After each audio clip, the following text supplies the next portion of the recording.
Hello and welcome to today's Walk and Talk with Dr. Rourke. I hope you are going on a walk today. I don't know why I started this like during the coldest time it ever is in Texas, but here we are. Here we are. I'm getting my walk in, even though it's chilly today. So I hope you are as well. Motion is lotion. Motion is lotion for your joints. It's good to boost your metabolism. It's good to help your brain start working again, clear your mind, get into nature a little bit, especially here. I live out in the country, so when I go for a walk around my neighborhood, it's like other people's ranches. We don't usually see anyone, so it's nice to get into nature, to get some sunshine on your face if the sun is shining. We don't have the sun today; we just have clouds, but I hope you get your walk in today. Let me know in the comments if you got your walk in today, even if it's a short one, even if it's just like 5 minutes, 10 minutes. That's what I had to start with when I started walking. Now I do um, try to do like 30 to 45 minutes a day now, which ends up being about 2 miles or so, um, depending on how much time I have. So, yeah, I love doing this with you guys, and I hope you like it too. Today, I want to talk to you a little bit about avian influenza. Avian influenza, I've been asked a lot about recently because there's some information going out about cats getting HPAI, avian influenza, um, from eating raw meat. And you guys know I love feeding raw.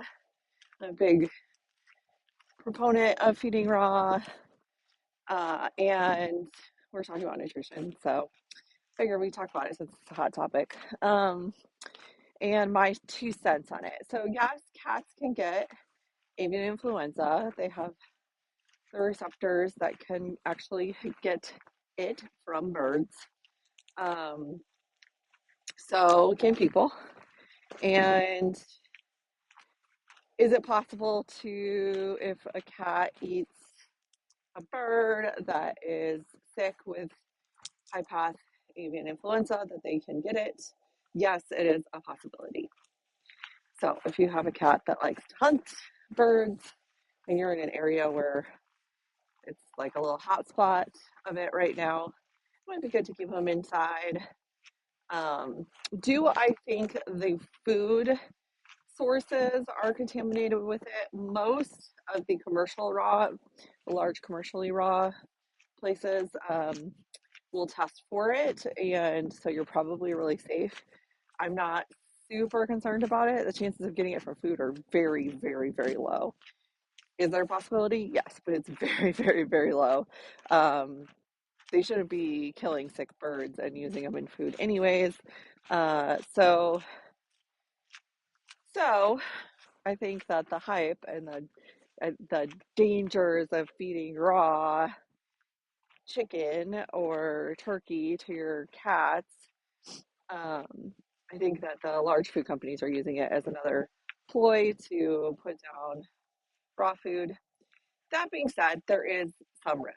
So it's totally okay to actually gently cook your raw food. So if you get it raw and you want to cook it a little bit, you don't want to change companies or anything like that. But if you're in an area where it's dangerous and high and prevalent, then certainly okay to cook your food for a little bit. Your cats will probably really love it. So I am not against feeding raw. I am not against cooking your raw food. Some people have asked me about what about freeze dried raw. Freezing does not actually kill the virus, so there is still a potential risk.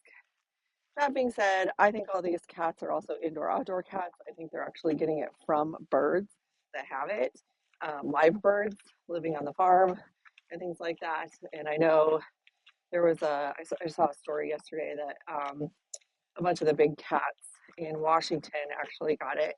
Big cats like tigers and things and they none of them were none of them they tested all the food sources and none of them got it from their food. So they actually probably got it from, they're still investigating, but probably from wild birds and their habitats and things like that. So all that to say, avian influenza is around. It is a thing. It's not like the new COVID or anything like that. Please don't freak out. It's been around.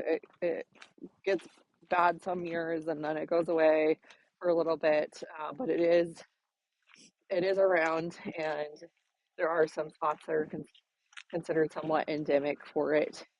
Sometimes it's a little higher pathology strain, sometimes it's a lower pathology strain, but it is something to always be aware of, and um, not anything to be super worried about. So let's not be sensationalists. Let's not be let's not jump into the into the hype or click on all the clickbait things. Let's just be realistic about all of this and know that, yep, this is a disease that happens in birds. Sometimes it is transmissible. It's usually not a very, doesn't usually cause death most of the time. And your food is probably safe, but if you want to cook it, that's totally okay too. So I hope this helps a little bit about avian influenza today. Bye, guys. See you tomorrow.